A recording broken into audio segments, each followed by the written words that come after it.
Hello, friends. This is Confessions with Amy, and I'm glad you're visiting my channel. Here we share new confessions every day. San Diego, California. 7:46 a.m. I was just pouring coffee into 2 mugs. One with a white scratch on the handle, his favorite, and the other with the worn logo of the law firm where I've worked for the last 11 years. Both alarms were already ringing, but the bedroom was quiet. I thought he was in the shower as usual. But the bed was empty, neatly made, as if he'd never been there before. I set the mugs down on the marble countertop and stared at the phone screen, where an incoming call was blinking. Hello. Hey, Meg. Listen, no long introductions. I'm leaving. I'm on my way to Nevada right now. With Samantha. She's 20, by the way. You should have seen her just fire. Such legs, well, not the point. Anyway, it's all over between us. What did you say? Don't complicate it. You and I lived together for 9 years, but it all fizzled out. You know that. And yes, before you decide to throw a tantrum, I've withdrawn everything from our account. No cents left. So, hang in there. A squeak. He dropped it. I was still standing with the phone to my ear. The steam from the mugs swirled in the air like a bonfire. Only now it seemed that I was standing alone in the forest, and the fire was about to go out. I didn't feel anything. No anger. No pain. Just silence. Piercing, sharp. I looked at both mugs. I emptied it down the sink. Mine, finished to the bottom. Silently. 3 months ago. San Diego. It all started with the smell. Nothing specific, no perfume, no cigarettes, no alcohol. Just a strange smell, subtle, sweet, alien. I felt it when I hugged Ryan on the doorstep. He came in late, as if he was deliberately trying to avoid my eyes. He gave me a quick kiss on the cheek, put his keys in the bowl by the entrance, and headed for the shower without a word. The water made a long noise outside the door. Too long. I was standing in the hallway, looking at our pictures on the wall. It's just the two of us in Sonoma. We're on a speedboat in La Jolla, and he's holding my shoulders. The picture shows a perfect match. But that night, for the first time, I allowed myself to admit that being perfect is just a picture. I didn't make a scene. I didn't set up an interrogation. Instead, I began to notice. He began to leave the phone face down more often. Disappear at meetings on Saturday. There's a new business partner, some Cody I've never heard of before. One day I opened my laptop, our shared MacBook, and found the browser history. There were a lot of things: cheap hotels, Instagram pages of some girls in mini, requests like, how to move money without spouse knowing. I closed my laptop. Gradually. No trembling in your hands. I realized it wasn't a mistake. This is not a phase. He's already living in another world, but I don't know about it officially yet. My friend Jessica said. You should talk to him. Put everything on the shelves. Maybe you can still save it. But I'm a lawyer. I know that if you go to court without proof, you will be crushed. I decided that as long as he thought I wasn't noticing anything, I had the advantage. I started small. I opened a separate bank account with Chase Bank, in my own name. Every week I transferred part of my salary there, officially, as contributions to the pension reserve. I created a separate cloud disk, where I started saving scanned copies of all financial documents, tax returns, contracts with clients, bank statements. One night, while Ryan was napping on the couch, I sat down at my laptop in the bedroom and ordered a private legal consultation through Zoom, using my maiden name. It was a female lawyer, about 40 years old. She listened carefully, nodded, and asked clear questions. What is registered for it? What is it? She asked. The house. And part of our business. But the investment is for 2 people. Are the shares specified in the contracts? Yes. But legally, he signed a power of attorney for me 3 years ago, and I can act on his behalf. Then go ahead. And do it quietly. Men who leave by their 20s rarely act smart.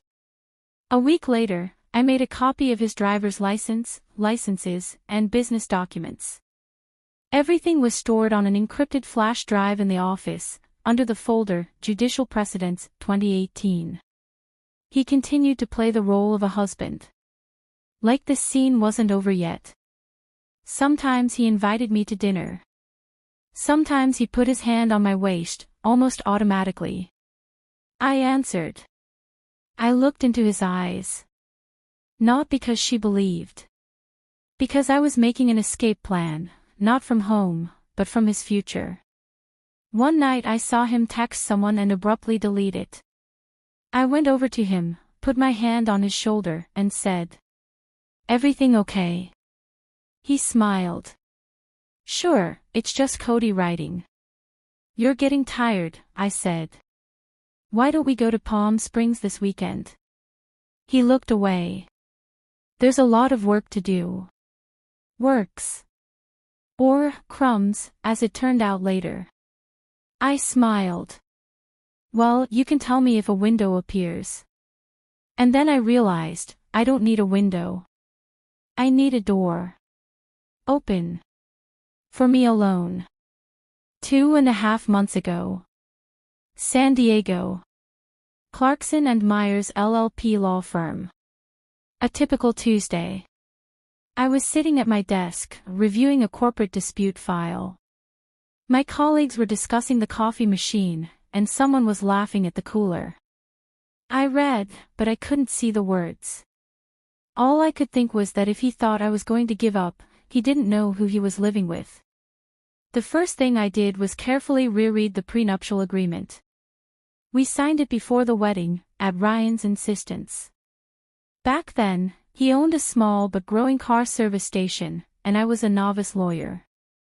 The document was not in his favor. We registered everything as a separate property, but with the possibility of joint investments and the right to buy out. This meant that if I could prove that my money was going to the common cause, I could claim the assets. And I knew how to prove it. I opened corporate accounts for the R&M Auto Group. Our initials are Ryan and Meg. I was the official co-founder, but I wasn't on the board. It was his idea, so as not to distract you from your career. And I agreed. Like a fool. No, like my wife, who still believed in we at that time. I found transfers from my personal account, almost $78,000 over the past 5 years. On the equipment. Building repairs. Salaries. Everything is documented. I made extracts and notarized them. Now this is proof of investment. Instead of going to a coffee shop for lunch, I went to the office of one of my clients, Ellen Brown, an accountant and auditor. He can't just withdraw all the money if the account is shared, she said. But if he transferred it to his personal account beforehand, you can't prove anything without a trace. I left a trail, I said. All our spending goes through my PayPal account, and I've been taking screenshots for the last 6 months. Good girl. If you want, I'll file a complaint with the tax service on your behalf. If he stole from a business, he will be pinned down. I smiled. Not yet. Let him think that everything is under control. The more confident he feels, the more stupid his last move will be. That same evening, I filed a formal revocation of the power of attorney that he could have used for financial transactions in my name. He once convinced me to get it done, just in case something happens to you. Now cancelled. Legally, all transactions on my behalf will become invalid. I filed the document with the bank, the Internal Revenue Service, and the State Register of Deeds. while he was driving Cody around Los Angeles or posting a duck-lipped Samantha on Instagram. I was building a fortress. I rented a small warehouse in the suburbs, where I took some of my personal belongings, documents, equipment, and an old laptop with correspondence. I made a double backup of all the files, one in the cloud, the other on a physical hard drive hidden in an iRobot box in Jessica's garage. "You're like the CIA," she said when I showed her the plan. "I'm like a woman who hasn't had her spine broken," I said. We were sitting in her living room, drinking Pinot Noir, and I felt in control for the first time in a long time. It wasn't joy. It was a hard, icy calm. I wasn't playing happy wife anymore. I didn't expect an explanation. I wasn't setting the stage for a conversation. I was preparing the ground for a blow. And yet, when he came home over the weekend, smelling like someone else's perfume and looking blank, I met him as if nothing had changed. "Hi," I said with a smile. "Are you going to have dinner?" He nodded and said, "You're golden." "Yes, Ryan. Golden. Only gold is harder than you think." Current moment. San Diego. Tuesday, 7:46 a.m. The morning birds were singing outside, and the air smelled of fresh-cut grass and the sea. We were only 3 blocks from the bay. Ryan didn't spend the night at home. I didn't write or call. I didn't even check if he was online. It was one of those games where you know the result in advance. But you're still sitting at the board. I just got out the mugs and poured the coffee. The house was really quiet. It's as quiet as before a thunderstorm. The phone vibrated on the kitchen counter. "Ryan, mobile." I picked up the phone. I inhaled. I answered it. "Hi, Meg," he began, and there was a false lightness in his voice, almost amusement. "Ryan. Listen to me. I decided not to go back. I'm going to Vegas with Samantha. Remember what I said about her? The one at Joe's party. Well, she's my girl now. She's 20, and I'll tell you, Meg, it's better than therapy." "Are you serious?" "Very much. This is like talking about a divorce. It's easier that way. No paperwork, no hypocritical scenes. You could have said it to my face." "I could, yes. But to what end? You're strong, you can handle it. By the way, to avoid any surprises, I have withdrawn money from our account. Completely. I switched it to my own account. No offense, just logic, I'm starting a new life." "Ryan dash," I said quietly. "You should stop." He chuckled. "Stop. I'm on the highway, baby. With a baby in shorts and millions of prospects. Everything will be fine. Good luck, you'll find someone too. Maybe an old accountant. While. PAAP. The call ended abruptly. I stared at the dark screen like it was written on a tombstone. But not his own. I didn't cry. I didn't fall to the floor. I didn't call my friend, I didn't text my mom, I didn't break my mug on the wall. I just finished my coffee. To the bottom. Bitter, like himself. In 20 minutes, I was already at the bank. The manager, Ashley, a thin blonde with a neat braid, met me at the counter. "Good morning, Mrs. Miller." "Not exactly a Mrs. anymore," I said. "I need to check the latest transactions on the joint account." She clicked away while I didn't say anything. Finally, she said. "Strange, your husband tried to transfer $42,700 to an external account, but the operation was rejected. You don't have a joint account with him. It is issued only in your name. Transfer by proxy, but..." I interrupted. "I revoked my power of attorney a week ago." I handed over the documents. Do you see the mark? Yes. I see.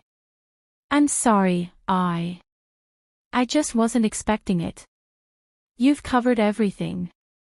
I just nodded. And, she added, the account is now frozen. Your lawyer has applied for a preliminary review of all transactions. The status is disputed asset. That's fine. Thank you, Ashley. On the way back, I called the office of Ellen, the accountant. He just confessed to the attempted theft himself. I've got it all written down, I said. Transfer with an attempt to circumvent the power of attorney. This is a criminal article. Prepare a complaint to the IRS. Let the tax service have fun. My favorite clients are vengeful wives, Ellen said. It will be done.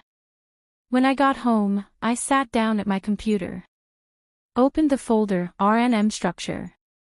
Inside, a diagram of financial flows, documents, statements, and emails with clients. I clicked forward and sent everything to my lawyer. This is followed by the second email. To the legal department of our office. Dear Frank. Please consider me an officially interested party in the R&M Auto Group case. I enclose proof of investment, movement of funds, and copies of payments.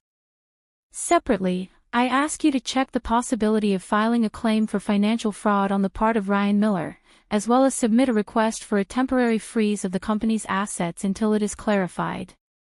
With respect. Margaret L. Miller, ESQ. Oh. The pawn decided to hit the queen. But the queen was the queen.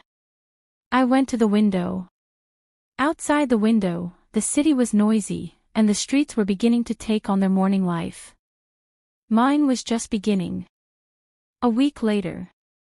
Las Vegas, San Diego. Ryan was sitting on the edge of the bed at the Mandalay Bay Hotel. Samantha was sleeping under a sheet, her legs spread out like a star. On the bedside table is an empty bottle of champagne, an iPhone with broken glass, and a check from the club for $3,800. He flipped through the banking app. Access error. He entered his username again. I reset my password. Your account is blocked. He tried to log in via his laptop. Nothing. This is a mistake. It's just a glitch, he told himself. But something was pounding inside, panic. Paradise. Samantha muttered, stretching out like a cat. The card didn't go through to Starbucks.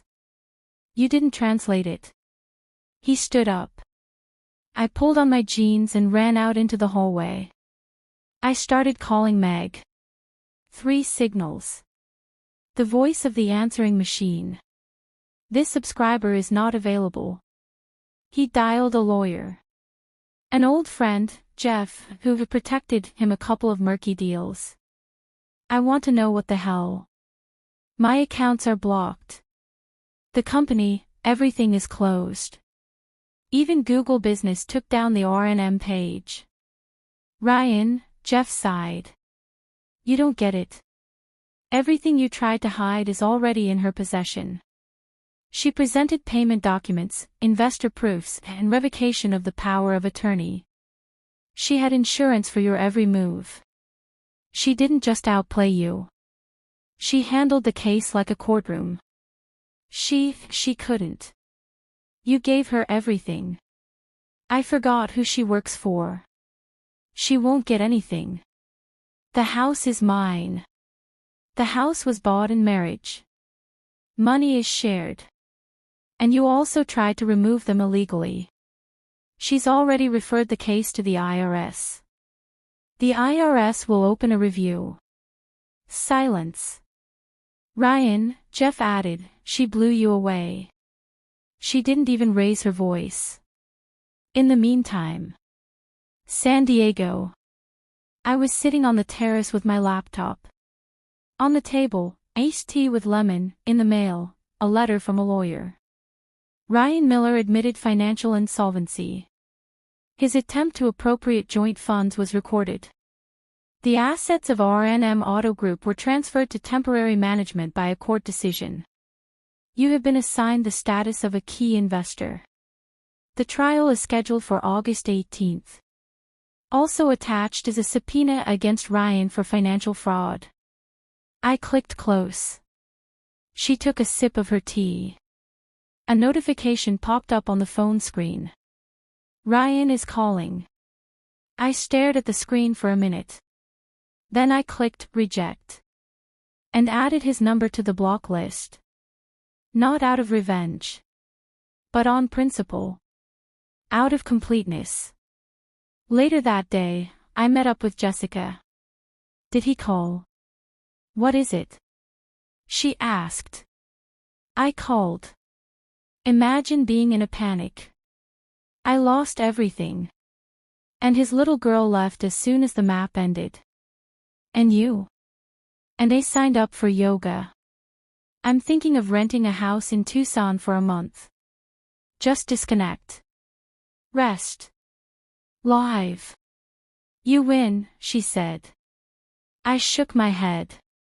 No. I survived. And this is stronger. 3 months later. Tucson, Arizona.